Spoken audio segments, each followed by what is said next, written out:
YouTube, what's going on? What's going on? Life is Brando. This is Life is Brando is back. I know y'all miss me. I ain't been on the camera, man. I've been behind the scenes. I've been off the camera, working on me, just trying to get my life right, getting in the Word of God. I've been doing Bible study, doing a lot of things with my family.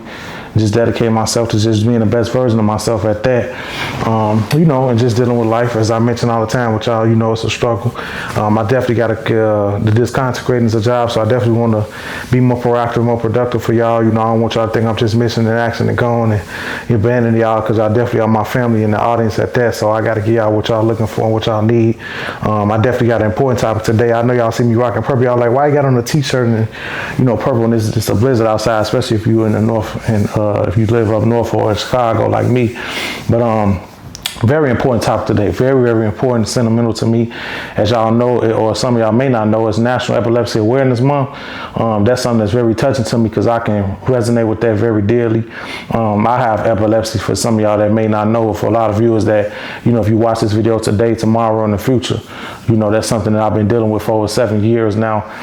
Actually, May 23rd, 2018 is when I was diagnosed with epilepsy. I had my first seizure, to my knowledge, that my mom actually saved me from.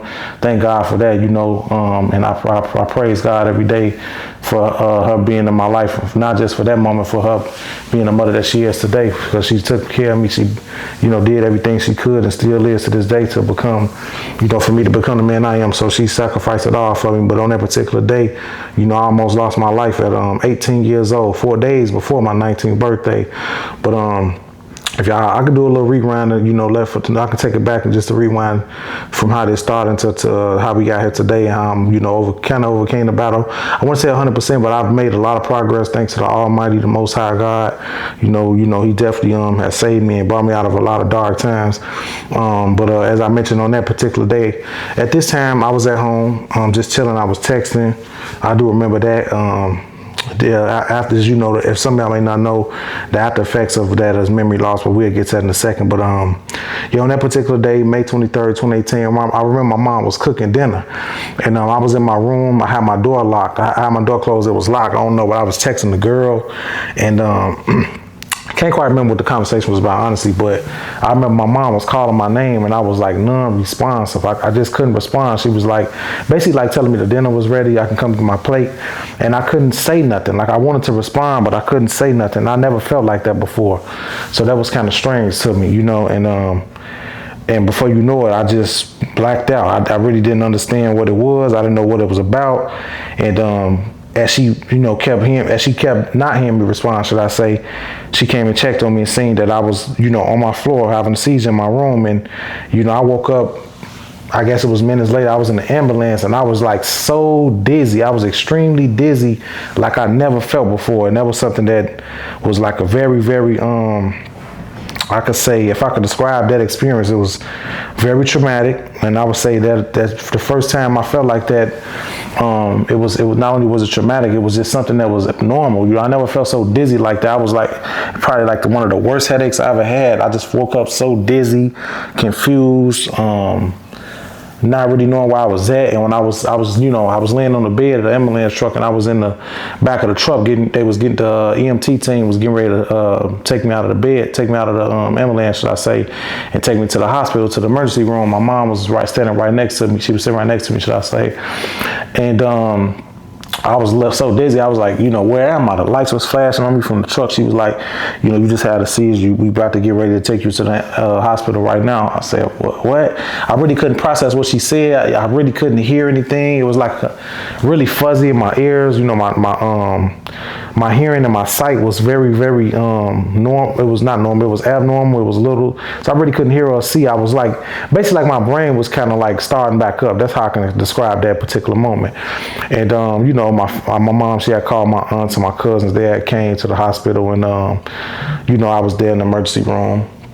And my family had came, and they was by me at bedside. So, the doctor eventually came in. I believe I had a test ran because I was in hospital for 2 days. So I believe they ran some tests on my brain, did an MRI. At that particular day, though, I remember I was there. And I wanted to know like what had happened and how did this happen to me? Because I was asking the doctor, the neurologist, like, do you know how this happened to me? And she said, no, we can't find any results. We don't know. We did some tests, but you probably have to stay in the hospital for a couple of days. I'm like, what do you mean you don't know? Because, in my mind, I was so upset that it happened. But not only that, I was thinking like, how did these people go to school for all this time and got these PhDs and master's degrees and, neuroscience or whatever it may be, and they don't know. So I was very upset that she couldn't tell me a definite answer. And, that's not my neurologist now. So, but at the time, that's who I went to in an emergency state. So I was very upset with that. My cousins and my mom was crying. To this day, I never shed tears about this. I don't know why. Maybe because, God has placed his hands on me. I've been very upset. I can say that, but I've never shed tears like my cousin did. She a little more, I would say, y'all don't know, y'all ain't seen her. She may be on camera one day on my vlog or something like that if I get on camera, but she's a little more, she a female, of course, but not only is she a female, she's more emotional than I am. So, certain things that even in funerals and things like that, we bury loved ones, I just, not being on the tougher side, I would say, I just, kind of a little more numb to certain things. But, that showed me how much she cared about me. She was crying for me, and I wasn't even crying for what just happened to me in my own predicament. So, I love her and support her for that. My mom, that took a big toll on her too, because she had never seen me like that before. But my dad wasn't there. He knew about it, but he didn't want to come and see me like that. But just a little backstory. Previously, also, when I was born, I believe I weighed about 1 pound, and I was born as a premature. So, if you know anything about premature children, they are more susceptible to birth defects. And I had very bad, severe asthma when I was born. To my knowledge, I never had anything I was never diagnosed with epilepsy or any brain defects or anything like that. But yes, I did have severe asthma when I was born. So, premature children, I was born in the NICU, and I was born early at that. So, I believe 3 months earlier. So I was supposed to be born in August, from my knowledge. I got to check on that. I got to ask my mom and my dad about that. But, during that time, my mother delivered me earlier than she was supposed to. And I was in a hospital for about 3 months because I had severe asthma at that. And yeah, I had a lot of respiratory issues up until probably I was around maybe, I want to say 6 years old or something, because I was on breathing machines. I had to go to the doctor a lot. I don't believe I was on many medications. If I was, it wasn't many, but I know I did have to have a breathing pump, an asthma pump at that. I had to have a breathing machine for my nostrils and my lungs to be able to breathe properly, because I had, a lot of bad asthma, and it affected me, especially like during, if I was around like a lot of smoke, which I've always been around, because a lot of people in my family, they're heavy smokers. So, fast forward until the day I did have my first seizure. I get out of the hospital, which was from 2 days from the 23rd, now it's the 25th. And, now I got my prescription medication. I decided I didn't no longer want to go to the hospital, because I see that it was like very, the hospital I went to, it wasn't far from where I live, but I could tell that the doctor really didn't give great insight. They really didn't care. That's how I can describe it. Because I was thinking, like, how could you run all these tests and you don't see anything? I don't know if it was, by God's grace, but I found it funny that when I transitioned to another hospital and got a neurologist, that she was basically kind of on top of it a little bit better, prescribed. I've been with her for about 7 years now, so salute to her. I really appreciate all the work and the time she's done. She's way more caring with her team. I've gotten better prescriptions. And I've done EEGs, MRIs, CT scans, and things like that. But I had an indefinite answer right away. And my seizures that I have, if some of y'all don't know, are focal seizures. And what those are like impaired awareness. Because some people, my original one was it was the seizure that it was shaking, and that is called the definite answer for that is give me 1 second. I'm sorry, y'all. Because there's many different types of seizures, and that is called, it's more so like it's something that's it's not abnormal, you know, it's not abnormal. It's I can't say which one is more common, so I can't say it's abnormal, but that's that one is it's not a focal seizure what I initially had, but it was more so with the shaking. You know, I don't really know what happened to me because, you know, my mom, she told me, you know, I was like vomiting, shaking, you know, I was like kind of like my eyes was rolling in the back of my head. So, you know, of course I didn't notice I lost consciousness, but she saved me from that. She had to like lift my head up off the ground so I wouldn't choke on my tongue. And that's what it was. So, you know, that type of seizure, if anybody has those and you know what I'm talking about and you know the name of it a little bit better than me. See, I don't have those, so that's why I really can't identify with that. But I do have a list to describe different ones, so we'll get to that in a minute. But basically, yeah, focal seizures are basically they originate what I have, you know, in my particular neurologist, you know, what she showed me the portion of my brain where they come from on the left side of my brain. And if you know anything about that, that's my temporal lobe. So what your temporal lobe does and how that operates with your body and your mind, that's in your brain. Where that section of your brain, what it does for you is that it controls your thinking, speaking, memory, any type of information you may intake, you know, it goes to your temporal lobe, right? And so I remember when I had the seizures, I would be stuttering a lot more than I never did that before. I would have a lot of impaired memory. My memory would be, you know, I have a lot of memory loss. So if y'all see me on camera, like, you know, stuttering, a little more nervous, can't remember certain things, you know, this is what it arises from, should I say. You know, but I remember as a kid, I remember having this feeling, you know, I used to sometimes like either whether I was like watching TV or going to sleep or getting ready to go to sleep or whatever it may be, I might be studying. I would always have this feeling of like, now I know what it is. At the time I didn't. I couldn't put a word on it. And I would tell my mom like, I don't know what it is, but I just had like this, like, I don't know, like a euphoria or deja vu type of feeling, you know, I really don't know. You know, she was like, well, what does it feel like? And I told her, well, basically, you know, I just was thinking of something that happened years ago or what I was watching years ago, but it felt like it was happening now, but it's not. And I just couldn't really grasp a word for it. You know, I didn't know what it was. And I guess, you know, it was building up to what was to become of the seizures I have now. But, you know, on the flip side of that, it has been 859 days since I've had one. So since July 5th, 2023, I haven't had any focal seizures. I remember when I did have them, and during this time, y'all, remind you, I was a freshman in college. You know, I went to Western Illinois University, and that took a big toll on me, you know. That really took a big toll on me because when I went there, I was majoring in engineering technology. So that's a hands-on career, and I couldn't do it because of that. Started off the first semester, as I came in, I didn't have them because it was in the fall of 2017 when I enrolled.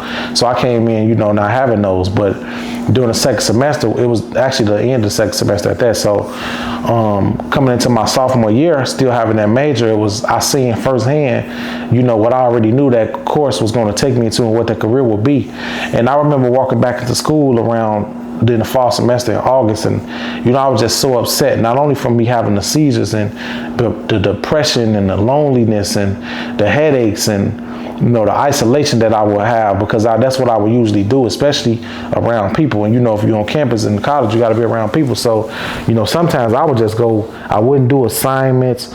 You know, I would be so depressed and lonely. But you know, I remember when I was the first day I walked into class, it was engineering technology. It was around 10 a.m. I can't remember, but it was early.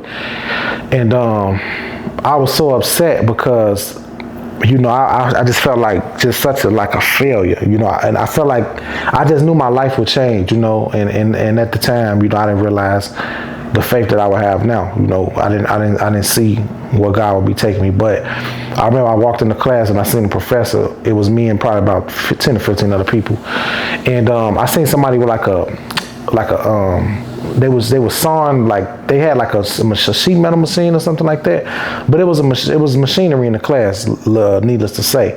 And this is something I always wanted to do, because as a kid I always used to have toys. I used to break things and put it back together, so I was good with my hands. And I told myself, you know, if I'm going to work a job and have a career, it's going to be something I love to do, and it's going to be hands-on, architecture, manufacturing, engineering, construction, things like that.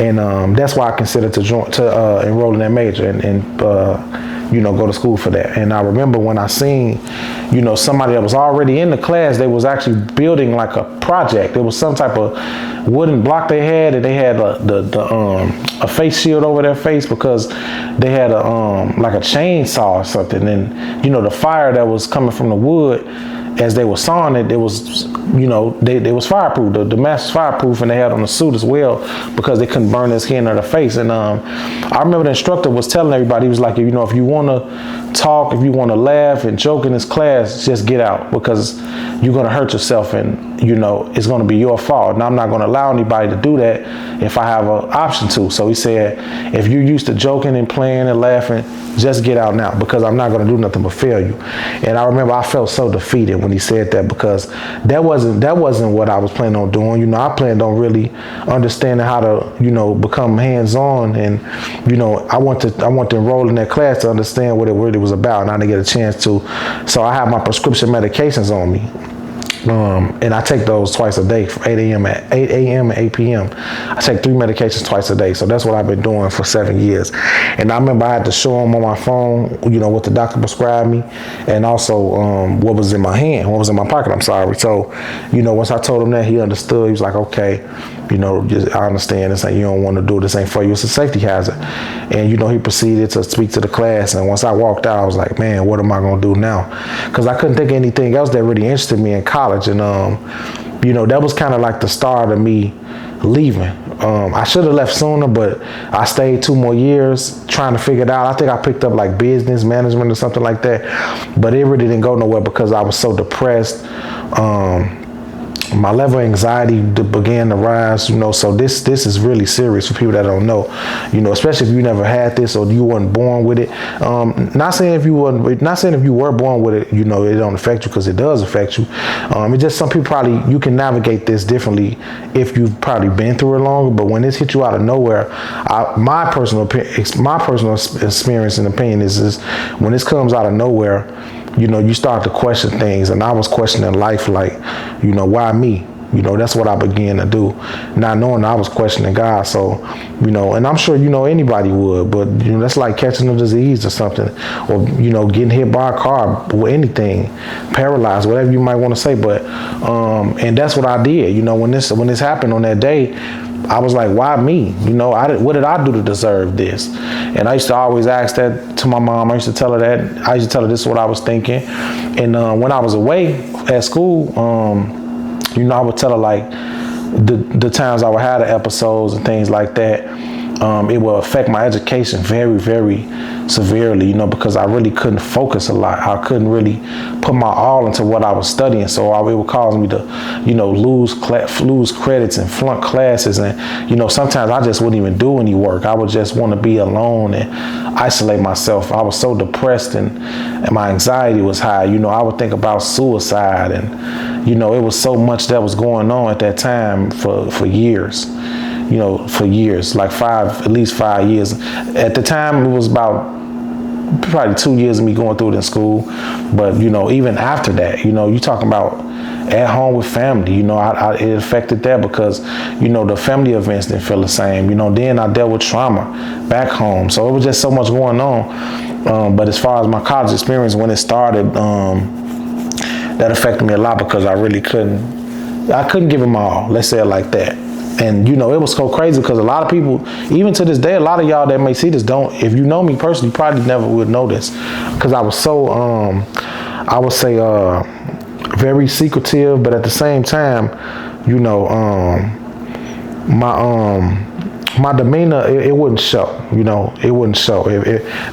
What I'm saying as far as the sadness and depression, I was isolated with that. I would be to myself a lot, but I was a people person. So, you know what I'm saying? I'm a social butterfly, so I can hold conversations. I can be in certain rooms and environments, but I don't have a lot of friends or people to speak with and hold this subject and, talk about the subject with. And at the time, what I noticed in school, I was meeting people that, they said they had episodes and seizures, but it was coming from like head trauma and blunt force trauma, accidents and things like that, things that I hadn't went through. So, to me, not to say they deserved it, but it kind of made a little more sense. Like, okay, well, they have head injuries. I don't know what caused mine, because I couldn't understand, I didn't know why it happened. So I didn't know what research, I didn't know if it was a family thing. But one thing that stood out to me was, rest in peace to my grandmother. And a lot of other family members. I have family members that have been through this and they've had this, but one person that I know in particular I actually saw and had to help save, and it was my grandmother, and she had, many seizures over my life, but I remember maybe about 2 or 3 that I had to help. I've seen her have, should I say, and it always was at nighttime for some reason. I don't know why. Probably around like 2 or 3 a.m. I used to spend the night over my grandmother's house, and every time she would have these seizures, I didn't even know what they were until I seen her. I would hear her hit the floor. She would fall off her bed and hit the floor, and it would just be so so sad to see that, and that would take a big toll on me since a child. So at that time I probably was around 13 or 14 maybe. It was years before I experienced it. I would just see her on the floor like that, and I would hold her head up, call 911, and we would get her to the hospital. Me and my dad and our family, and we would support her. She would be in the hospital a few days, and I don't know what type of treatment they did or anything like that, but at the time I couldn't really process that how I can now, especially going through it myself. I want to give y'all a history on some statistics, and also I want to read the scripture in the Bible. Something I was in church about a month ago, and the pastor that was there, he actually spoke on this, and this is from Matthew 17. Give me 1 second. Sorry, y'all, I'm all over the place. But this is Matthew 17, 14 through 20. It says, when they came to the crowd, a man approached Jesus and knelt before him. Lord, have mercy on my son, he said. He has seizures and is suffering greatly. He often falls into the fire or into the water. I often brought him to your disciples, but they could not heal him. You unbelieving and perverse generation, Jesus replied. How long shall I stay with you? How long shall I put up with you? Bring the boy here to me. Jesus rebuked the demon, and it came out of the boy, and he was healed at that moment. Then the disciples came to Jesus in private and asked, why couldn't we drive it out? He replied, because you have so little faith. Truly I tell you, if you have faith as small as a mustard seed, you can say to this mountain, move from here to there, and it will move. Nothing will be impossible for you. And once again, that was Matthew 17, verse 14 through 20. So when I heard that in church, me and my mom, we just kind of like looked at each other like, wow, I never knew there was any type of seizure or epileptic scripture in the Bible. So I'm like, wow, that's how I knew I had to definitely read my word more, pray on it, and get a close connection with God. But I'm like, wow, that's kind of crazy. And this was about a month ago. But that resonated with me so much because, it reminded me of her so much. And of course me, but she was, to me, of course, I would definitely say I don't know anyone else that has been as proactive as her, because every visit, every doctor, every MRI appointment, every CT scan appointment, every doctor's visit, even at home EEG, she's always there. She's there to pick up my prescriptions. She understands what's best for me. She asks just as many questions as I do. She's concerned, So it made me think like, wow, when it said the man took his son to the disciples and was looking for healing for epilepsy, and they couldn't do it, and he went to God, and God did it, and he basically was looking the wrong way. So it made me think of her like, wow, so all this time we was going to the doctor. We're going to neurologists, as I still do, and nothing wrong with that because that's what these people are put here for. But no one knows the answer like God. So that's what I want to tell anybody that's going through this. It's difficult. It's difficult. It's a difficult journey, and it's, it affects everyone in different ways. Everybody has different type of seizures at that. People have dealt with it longer than others at that. So, but man, you just got to stay strong, keep the faith, and understand that, it's a better journey ahead. So don't give up. Don't give up on life. I wanted to give up on life. I wanted to do that because this stuff had me in a dark place. I was in a dark place. I wasn't who I am today. The smiles and what y'all see on camera, even some of your people that know me, like I said, I could have epilepsy. I could have a seizure right in front of you, wouldn't even know. That's how small and minute that was, but what it did to me mentally was major. Like it would make me just forget the world. Like I wouldn't want to be here. Because like I said, I was questioning life. I was questioning why me. And I had done that so long, even prior to that. So now doing so much research, understanding, it's probably derived from, a generational thing as far as genetics.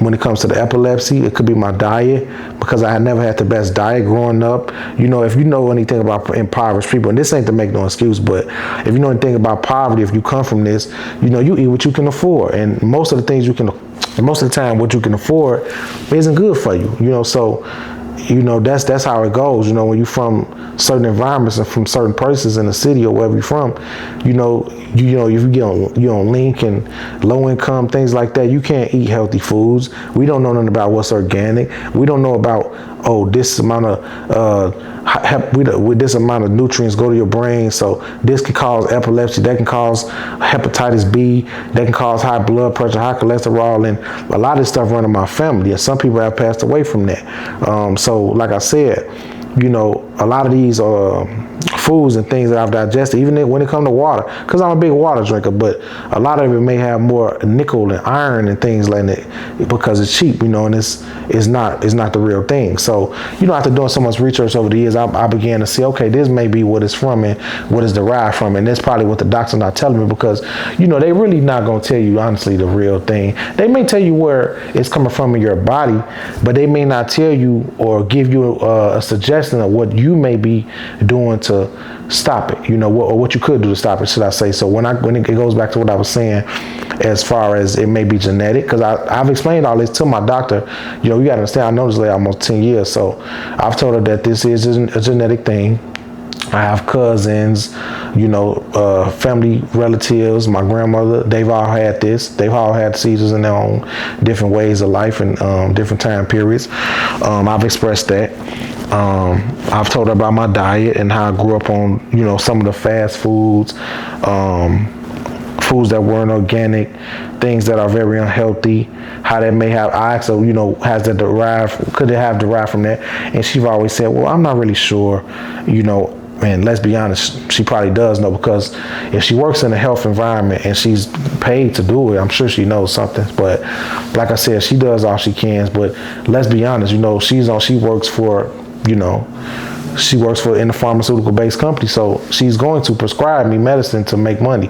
And that's what it's all about. I'm honestly in a position now trying to get off pharmaceutical drugs because that doesn't help 100%. It actually takes you out. So if you know about that, you really know what I'm talking about. So, and then why keep paying for something now that I don't need like I previously did, and that's another thing, not to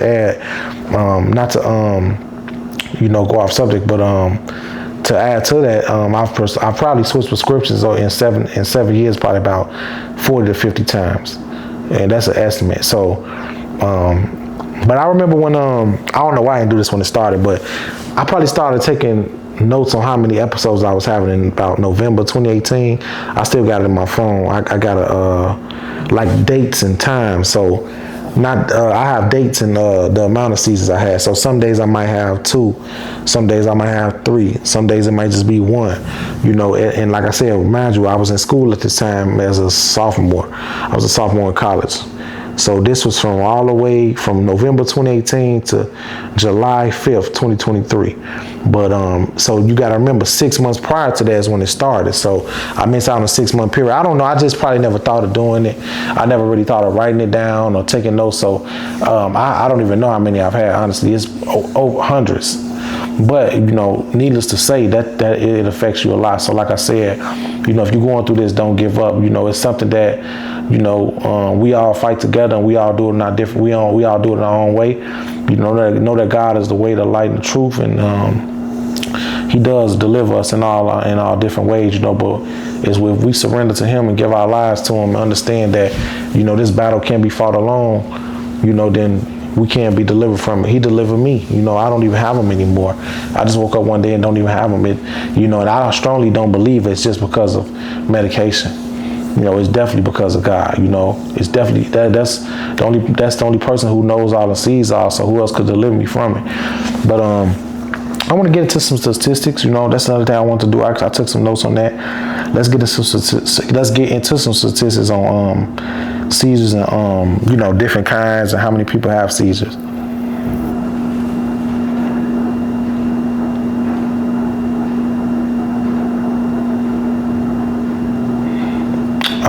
Okay.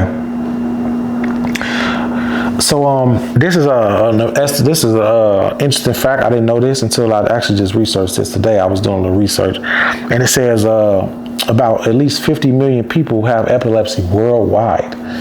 So I was thinking like, wow, that's almost a tenth of the population, maybe a little bit less, a little bit more. So, you know, that's a little bit, that's a lot of people if you think about it, you know, man. So, man, that's a lot of people. 50 million people with epilepsy. This is a disease and a diagnosis that's something that's, I feel like it's overlooked. I feel like it's not spoken on a lot. Unless you have it, you know, unless a lot of people that are advocates. I definitely plan on being one, you know, so I feel like that's something I can do. It's not about the kind you have. I definitely don't think it's about that.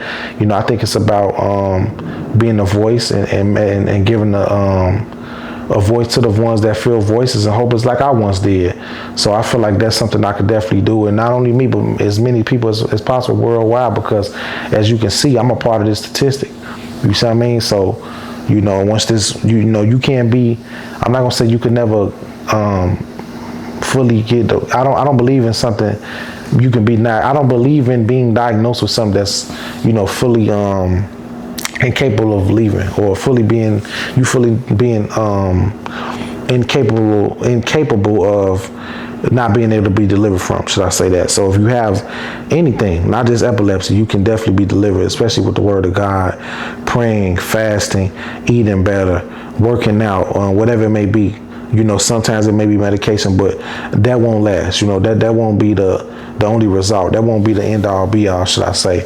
You know, it definitely, it will start with God and end with God. And me personally, looking back on it, like I didn't do at first, looking back on this was a test. You know, this was just a test of faith, because, you know, God, he wanted to see me surrender. You know, I didn't have the relationship that I do now with God at that time. And, you know, he's still working on me, and I'm still working on myself. I'm still growing closer. I'm not perfect. No one is perfect. So I don't want to make it sound like I'm the most holiest person. I don't know every scripture. You know, I don't know every prophet in the Bible. I don't know every disciple. You know, I don't know everything, but I am working, you know, and God is working through me. And I truly believe he's using me as a light and a vessel of truth to spread his word and, you know, do the works that he has called me to do on this earth. I may not be a pastor or an evangelist, you know, or nothing like that, but the truth is the truth, and I am the truth. And when you live in the truth, you speak that, and that's all a part of the word of God. It may not be from the book of Jesus, it may not be from the book of God, but when you're living in the truth, you know, how could you stray away from Jesus? How could you stray away from his word? You know, it's all derived in, you know, his context of living, and which is righteousness, and that's what I live and stand for. That's what I live and stand for. I'm sorry. But another statistic I've seen, it says, according to the CDC, approximately 3 million people in the United States have active epilepsy, and this represents about 1% of the adult population. 1 in 26 people will develop epilepsy in their lifetime. 470,000 children will develop epilepsy under the age of 17. And it says epilepsy is more common in men than women. I didn't know that either. That was very interesting. I don't know how that's proven. I don't know if that was a study done. It seems like it was. So that was also interesting. It also says 470,000 children under the age of 17 will have epilepsy. Wow. That's actually another thing I want to think about. My mom mentioned to me, I believe actually when this happened, but we talk about this quite often sometimes. Because I used to ask her, like, since there's history of this in our family, did I have any of this? Did I have any episodes or seizures growing up? And she said, I believe you had one when you was about 4 years old, but it was very minor, just like this. It was something that was, you did go to the hospital for. She told me that, and she said you weren't on any medications, anything like you are now, because it wasn't reoccurring. And I said, okay. I said, I didn't know that. Why did you tell me? She said, I didn't think much of it. I just got you to the hospital as quick as possible, and they were able to save you before you passed away. And I said, okay. I thanked her for it, of course, and I still do thank her every day. And my mom was amazing, y'all. I know y'all probably want to see it, like, who raised this young man, because he's glorious. A lot of people tell me that, not to brag or boast, but because I thought to myself, like, I know this did just come out of nowhere, which some things do, but I don't believe in coincidences, so that was just a part of that. That's just why I asked, should I say. But here are some different types of seizures for people that may not know. There are the focal seizures that I have, or once had, should I say. And as I mentioned, once again, with those, that's basically, if you have that, it's basically like impaired awareness, vision is blurry, loss of speech, slurred speech, memory loss. So it's basically, in a nutshell, I can describe to you like this. As I mentioned to you once before, as I said to you guys, if I was to have one, you wouldn't even know. And what I mean by that is, let's say, because this has happened many times. Let's say if I was to be having a conversation with somebody in person, or even on this camera right now, if I was to have an episode, you wouldn't know that unless you have the same kind, or you have seizures, because I may have slurred speech, but I would still be looking in this camera talking, but my mind would not be operating how it is now. So it would be like slowing down, and I would be getting very drowsy, tired. So it doesn't last long, but it's the after effects, like the drowsiness, the dizziness, the depression, the anxiety. I would usually become very, very sleepy after that. So that's what really would, that's really what my problem was, and that's really what gave me the most problems. That's really what gave me the most amount of depression and anxiety, is the after effects of that. So like I said, the focal seizure itself was probably be like a 20-30 second thing. I'm telling you, it's not. If you know what I'm talking about, you go through this. It's not a long. It's not a long process. That diagnosis, in particular, from my temporal lobe, it's not long. I've actually been able to articulate what people are saying to me, but I may not be able to respond. So they may, we may be having a lengthy conversation, and I'll just be like, shaking my head. Now I know what they're saying, but words can't come out of my mouth.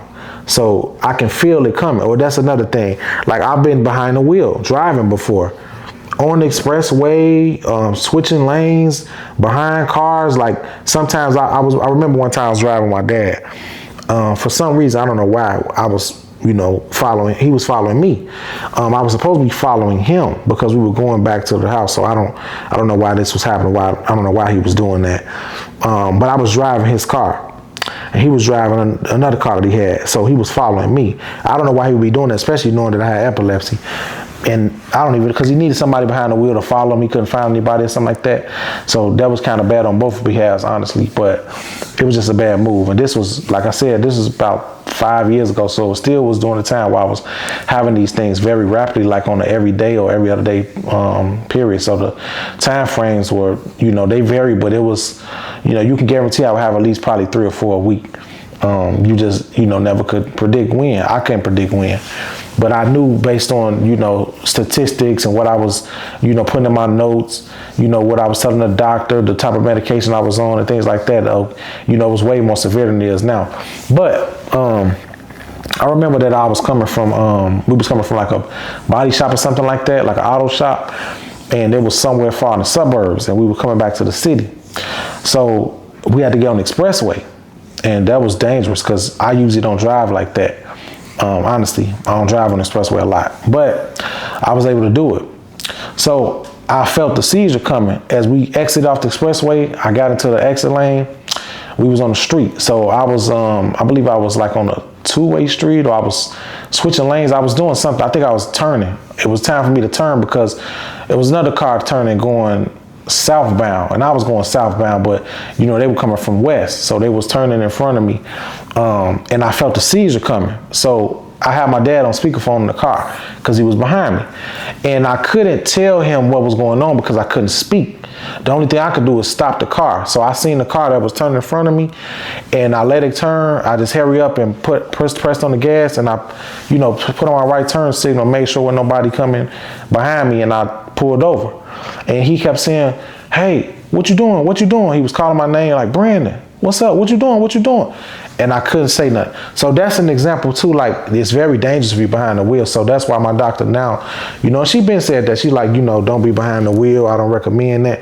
And that's why I actually just turned down the job that was driving too. Even though I don't have those anymore, but it's just the die, it's the, I'm in the process of, you know, going down with my medication, so I'm limiting the dosage. So, and the reason why I'm doing that is because I want to see, like, by me not having them anymore, and I went 859 days without having them. I want to see, can we start to wean me off the medication? I want to try to get off all three, but she started with one.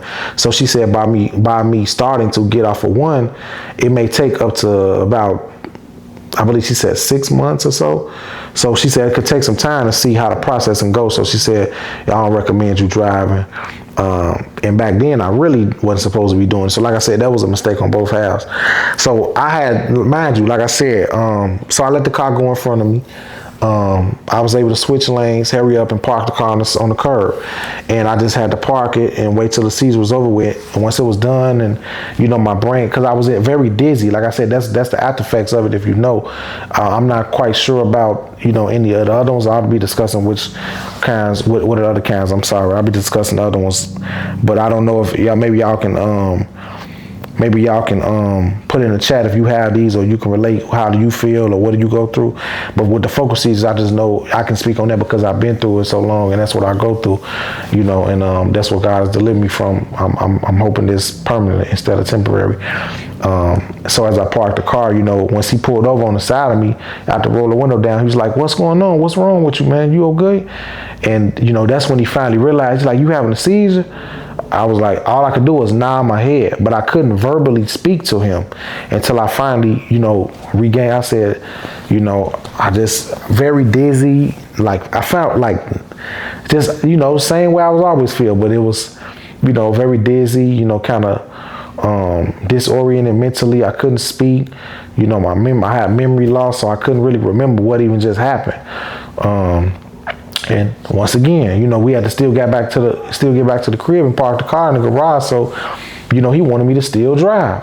It wasn't nobody else with us. So I told him, well, you know, once I was able to talk, I said, well, you know, just give me a minute, you know, let's wait about 15 or 20 minutes till I can gather myself together and my brain can restart, because I shouldn't even be behind the wheel anyway. But, you know, we need to hurry up and get back to the house. So literally within, like, I would say about 10 minutes, I had another one.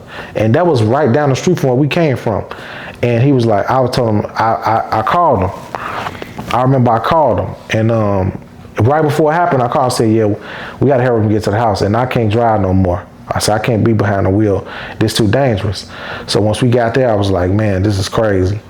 And so yeah, man, you know, if you are having these behind the wheel, or you're doing any type of railroad job or anything that's with physical labor, you know, be careful, or you probably want to let that go, because, you know, it's not important. No amount of money or no car or anything like that is worth your life, because, you know, this can be life altering as well. It alters your life. That's what it does. I already explained how I did that with my career, because, you know, you got to understand, when you're dealing with machinery, equipment, hands-on, you know, you're cutting and building things, you know, that involves a lot of time and physical labor. And, you know, it's not just you that's involved, it's other people. But of course, I'm the one that's going to be concerned with me more than another person. So, they may not know that I'm having seizures and episodes and things like that. I know that. So if I know that, then why would I put myself in a harmful environment? And that's why I don't drive as much as I used to. Yeah, that's just an example, man. So here's some more seizures if y'all don't know. And they are just as common as mine, should I say, if not more.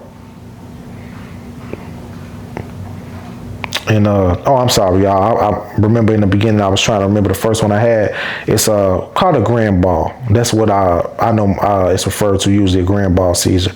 That's the one I had initially that started this whole new transition of life for me. That started this whole diagnosis, should I say?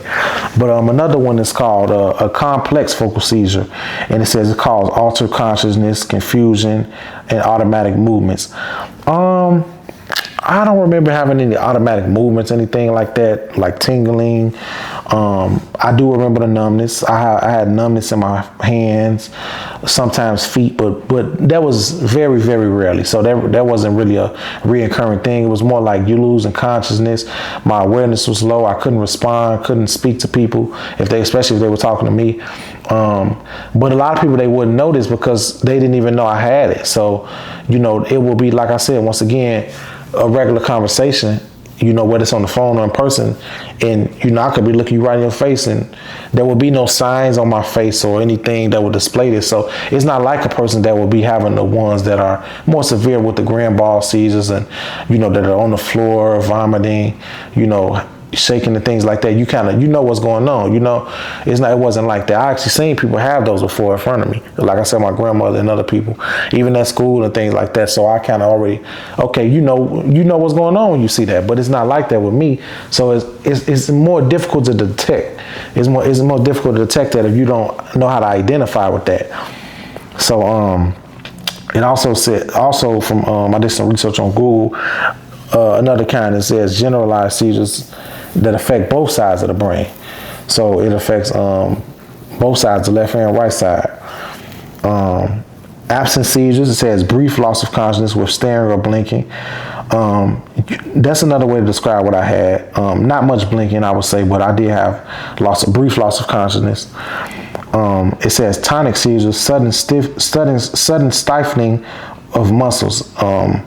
That's something, if y'all can relate to that, if anyone that has those kind, you can relate to that and drop it in the comments and share your experiences. Clonic seizures, rhythmic jerking movements, tonic clonic seizures, combination of tonic and clonic movements. Myoclonic seizures, brief sudden muscle jerks. Brief seizures last less than 30 seconds. See, that's what I had, more of like brief seizures, but they were called focal seizures. That's what I was diagnosed with by the doctor. Prolonged seizures last longer than 30 minutes. So those are very, very severe and more deadly, and they can cause sometimes fatal harm. I never been through that before. It says status epilepticus, a series of seizures with regaining consciousness between them. Other type of seizures are febrile seizures caused by high fever in children. So this seems like this is, dedicated towards children. I'm not sure what age range, but I have to look more into that. If you guys have any children that may be a certain age range, they have febrile seizures, you can comment that as well. It says psychogenic seizures. They are seizures that are not caused by brain abnormalities, but by psychological factors. West syndrome seizures are a type of childhood epilepsy characterized by seizures, developmental delays, and an abnormal EEG pattern. So what I took from this is, I never heard of this before, but West syndrome seizures are basically that stems from your childhood epilepsy, and it's kind of like abnormal behavior within your brain. So your brain waves are kind of from birth are abnormal. They don't operate as they should. And the last one that I gathered was the last seizures that I was able to research and gather are Lennox I'm sorry if I'm pronouncing that wrong. Lennox-Gastaut syndrome seizures.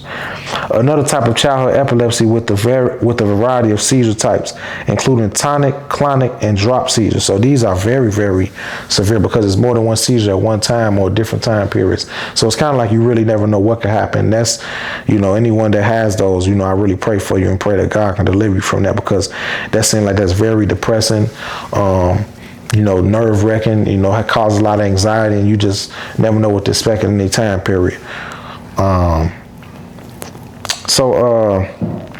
also looked at some causes of epilepsy, and what I got it says some causes of this are mutations in genes that control brain function and electrical activity. It says brain tumors, stroke, head trauma, and birth defects, brain infections such as meningitis and encephalitis. It says hypoglycemia, which is low blood sugar, liver disease, and kidney disease. Alcohol and drug abuse, sleep deprivation, and stress. So basically, like I mentioned, I was premature. As you all know, premature babies and premature children they are more susceptible to birth defects. So, if you're a mother or father, if you're around like a lot of smoke, which I was since birth, I was around like a lot of tobacco, marijuana, and things like that, that can enter your body from birth, such as alcohol as well. My mom didn't drink or smoke with me, but my father smoked a lot. My grandmother smoked a lot. Uncles and aunts, they smoked a lot. So, a lot of that was around me, and that entered my mother through her body. So whatever she put in, food, things like that. So all of that, whatever you intake as a mother, even if it's not personally, it could be whatever a person is doing around you, especially with smoking, that's going into your body. So when she's breathing the smoke in her lungs, because she's not smoking. If she wasn't smoking, like I said, she wasn't smoking when she was pregnant, but by her being around all of this marijuana, cigarettes, tobacco, and she's still digesting that through her lungs, her respiratory system, that also caused my asthma. That's what the doctor said years ago. But a lot of that smoke caused my did my issues with my respiratory system, my asthma. So this is another thing. So this is why children, especially premature children that are born early, they have high birth defect issues, and that was one of them. But it says also some nutrient deficiencies, such as malnutrition, can lead to deficiencies in vitamins like B6, D, and folate, and minerals like magnesium and zinc that are crucial for brain health. It says lower seizure thresholds. Chronic malnutrition can lead to changes that make the brain more susceptible to seizures. Disrupted brain malfunction. Disrupted brain functions. These deficiencies can disrupt the synthesis of neurotransmitters, impair mitochondrial function, and increase oxidative stress and neuroinflammation, all of which can lower the seizure threshold. Blood sugar fluctuations. Low blood sugar, particularly if you have diabetes and take too much insulin, can cause seizures as well. It says the two-way relationship between diet and epilepsy. It says poor diet can worsen your epilepsy. And when it says that, it means nutritional deficiencies can lower the seizure threshold and increase the risk of frequencies of seizures. Epilepsy can lead to poor diet as well. That was some of my experience, because I'll get back to the study, what it says, but from my personal experience, as I went through the epilepsy phase, and I went through the depression, the anxiety, the stress, that caused me to eat more, because I was trying to find like a coping method with all of this.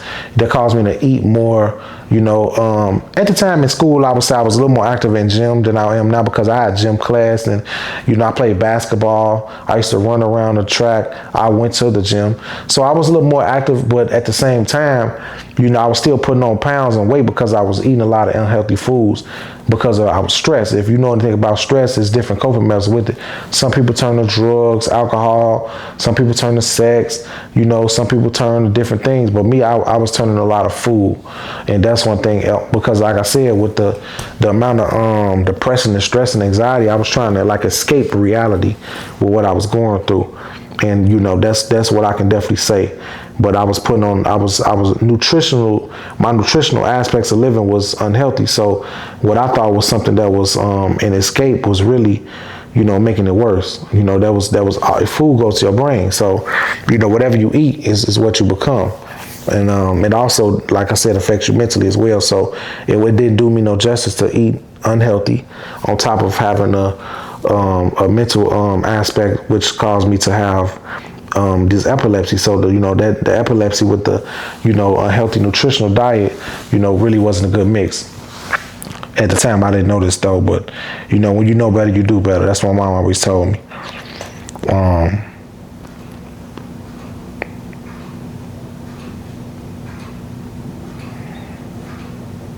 Give me 1 second. So also it says, and back to that, it says, once again, epilepsy can lead to poor diet.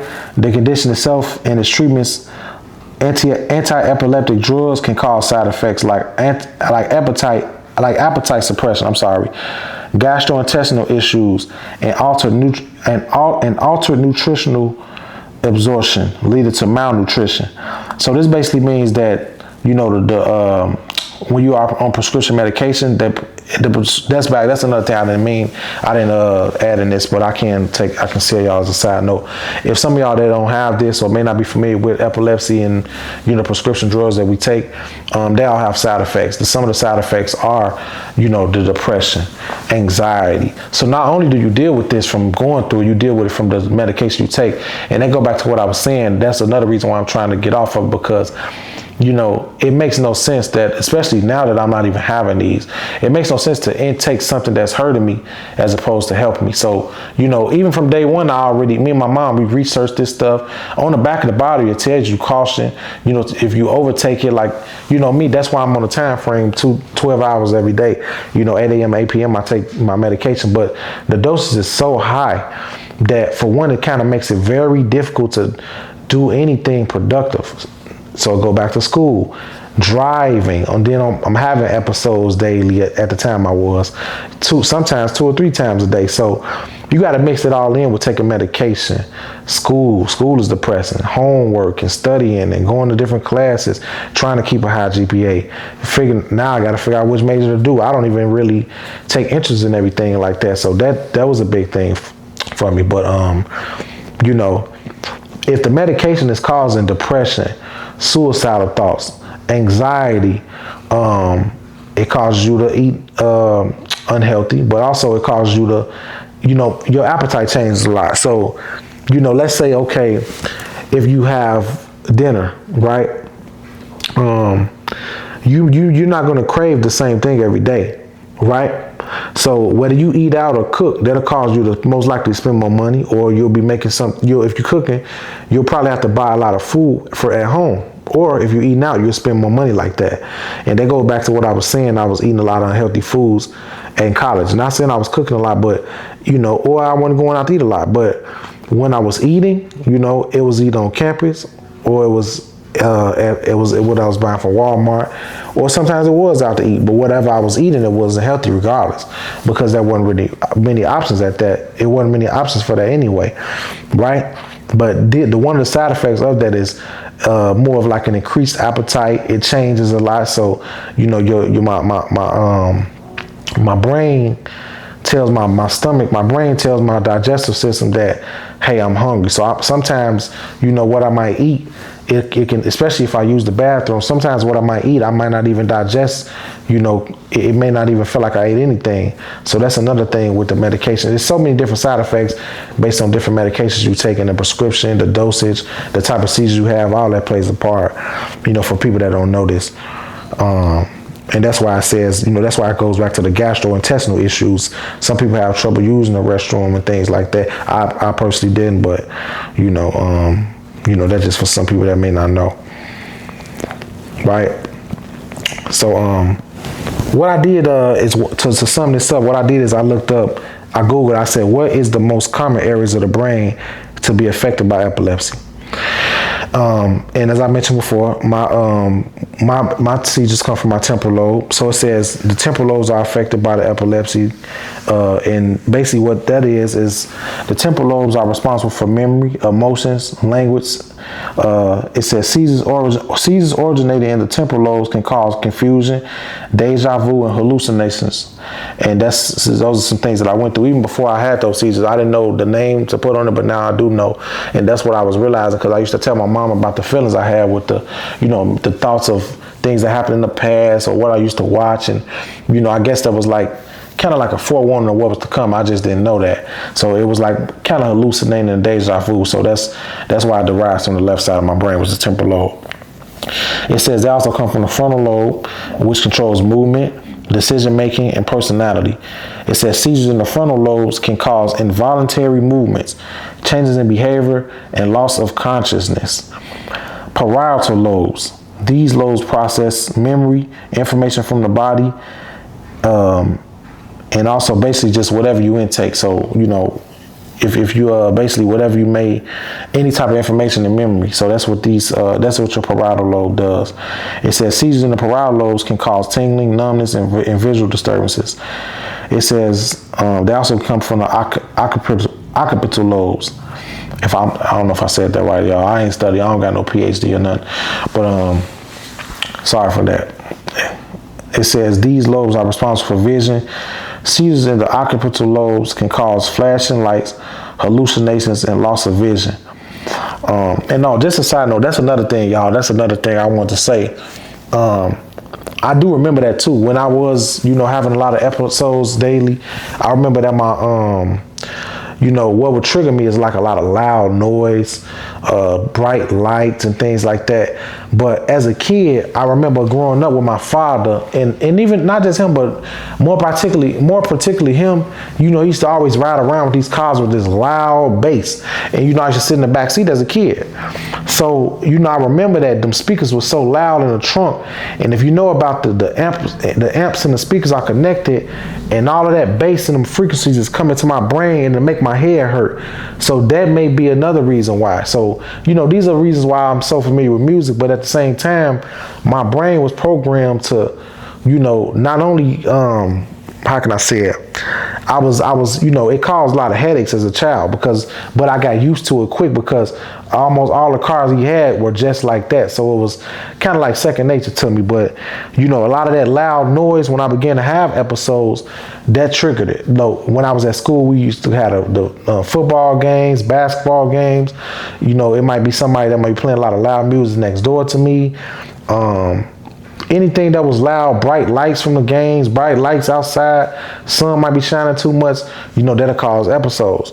If I was in a student union hall, things like that, whatever, like a lot of activity, a lot of people running past me, I would be way more paranoid because, on top of the medication I was taking, my anxiety would be high. So, not only was I was watching and looking and listening to everything because, I really was a little bit more paranoid and nervous. That's another side effects of it. So, that's more side effects of it, should I say. So all of this stuff goes into that. It's all a part of mental health, and that's really important. And the last part of your brain that this can affect, one of the last lobes, should I say, is the hippocampus. And this says this small structure in the temporal lobe, which is also where my seizures come from. This small structure in the temporal lobe is involved in memory formation. Seizures in the hippocampus can cause deja vu and memory loss. In some cases, epilepsy can affect each part of the brain, leading to an increased amount of seizures. That's very dangerous. Once again, back to the seizures that are the Lennox Gestalt seizures, it's similar to those because they affect every part of the brain, and they can come at, they have different, those type of seizures are derived from childhood, but it's a mixture of each one. So, the hippocampus ones, they come from the left side of the brain, which is the temporal lobe. But the seizures that affect each side of the brain are more dangerous because, they affect your hippocampus, your occipital lobe, temporal lobe, parietal lobe. So that's too much activity at one time. And that can cause, just a sudden, faint, sudden death. It depends on what you're doing, especially if you're climbing on a ladder or working on a building or dealing with some type of machinery or driving, you can just, black out, and who knows, but I'm sure it's more severe than what I go through. But nevertheless, I can say that neither one of these are more severe than the other. They're all severe, and there are some severe. I'm sorry about that. Neither one of these are less important than the other, should I say that. And like I said, once again, for anybody that's going through this, I encourage you to stay strong. Just stay strong. Don't give up, and understand that, it's a bigger battle to fight. It is a battle to fight, but it's a bigger side of glory on the other end of the tunnel. And you just got to be willing to stay in the fight, because you can't give up, because this is something that's sent from the devil. But it's a test of faith at the end of the day. And if it comes out the blue, just like me, just like it did with me, you probably question why, and why is this happening, and why did God choose me, or what did I do, or where did this come from, and how can I live life after this? How will people see me? What will people think of me? All type of questions. I had those questions too. It'll make you a little more self-conscious. Your self-awareness will probably decrease. Self-consciousness and things like that. You probably won't feel as, how can I say this? You'll begin to question yourself. I don't know. Everybody deals with it differently, but I've had those thoughts, and you might want to just give up, but I strongly encourage you not to do it, because, we all in this together. So like I said, it's National Epilepsy Awareness Month. For those who are going through it, I pray for y'all. We in this together, and we're going to keep fighting. So God bless you.